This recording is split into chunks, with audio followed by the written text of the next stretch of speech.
Maharashtra bulletin, आपला महाराष्ट्र, आपली बातमी।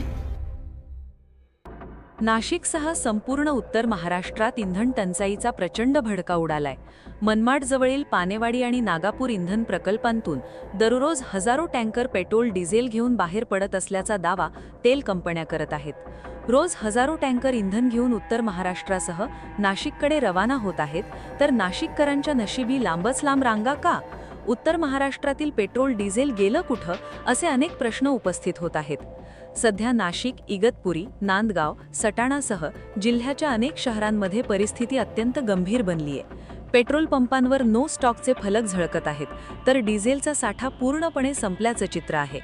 धक्कादायक बाब म्हणजे पेट्रोल पंप चालकांनी आधीच आगाऊ पैसे भरले आहेत, तरीही मनमाडच्या पानेवाडी प्रकल्पातून वेळेवर पुरवठा केला जात नाहीये। हा थेट कंपन्यांचा मनमानी कारभार नाही तर काय, असा संतप्त सवाल नागरिकांनी केलाय।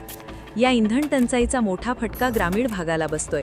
शेतीची कामं ठप्प झाली आहेत, माल वाहतूकदार हवालदिल झालेत आणि सर्वसामान्य प्रवासी तासनतास रांगेत उभे राहून प्रशासनाला जाब विचारत आहेत। सोशल मीडियावर याचे व्हिडिओ व्हायरल होत असून जनतेचा संताप अनावर झालाय।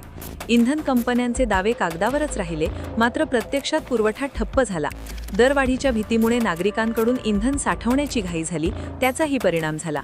आंतरराष्ट्रीय बाजारातील अस्थिरतेमुळे अचानक वाढलेली मागणी, त्यामुळे सर्वत्र इंधन टंचाई निर्माण झाली।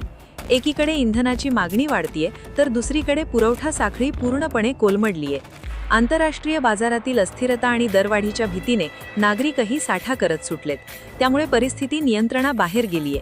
आता प्रश्न हाच उपस्थित होतोय की प्रशासन यावर केवळ डोळे झाकून मूग गिळून बसणार की जनतेला या त्रासातून मुक्त करणार? महाराष्ट्र बुलेटिनसाठी सयाजी पवार, नाशिक। महाराष्ट्र बुलेटिन, आपला महाराष्ट्र, आपली बातमी।